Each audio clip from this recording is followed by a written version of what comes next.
Hello, my name is Dameon Russell. I am the author of this book, Financial Literacy and Ownership, What They Don't Want Us to Know.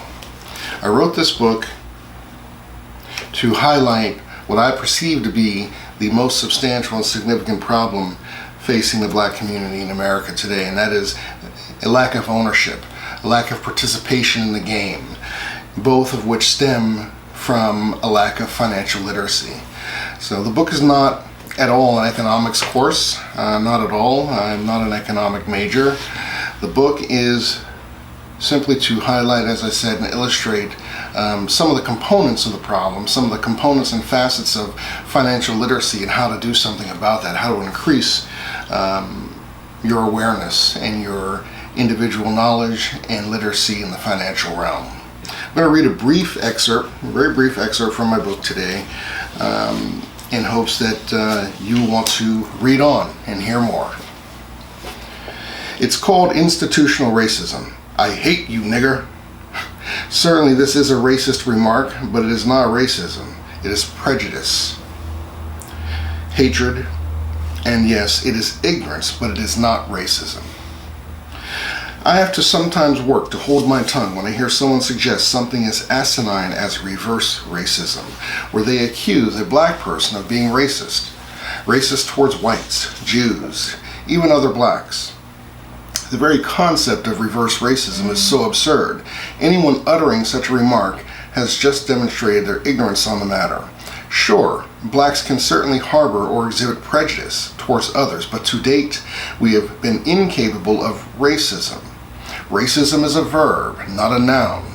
The act of racism is applied at an institutional level so as to ensure the broadest distribution and impact. Thus it must be acted upon a people by those in the positions of power and authority. Racism is applied through a societal system, laws, politics, media, school systems, broad curricula, and business. It cannot be applied through any lesser means. So I ask you, when have blacks been in possession of the ability, the resources, and the position in society to enact racism upon any people?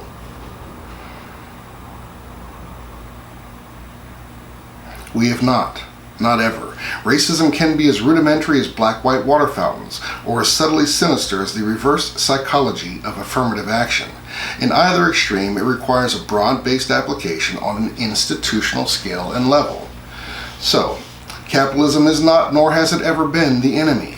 It is those who consider themselves the masters of capitalism who are the enemy, those who would seek to obscure your view and cloud your mind in order to distort your judgment. Capitalism has no master. There are skilled players in the game for sure, but no masters of capitalism. Capitalism is enterprise, and within the capitalism structure, enterprise is free, meaning virtually without restriction. Naturally, there are rules to the game, but none which are racially nor ethnically prohibitive. When I say what they don't want us to know in the title of this book, it is a simple reference to human nature. It is consistent with human nature that when one has power, they want more. To one with power, it is adverse to human nature to give that power up or to do that which may cause one to dilute it or lose it. Your obligation is to acquire and then impart knowledge. Begin now. Begin in your own home. Regardless of your origins, no matter how humble, the ability in you to improve upon and broaden your foundation and construct new pillars is boundless. Self-improvement is a varied endeavor as it encompasses body, mind, and spirit.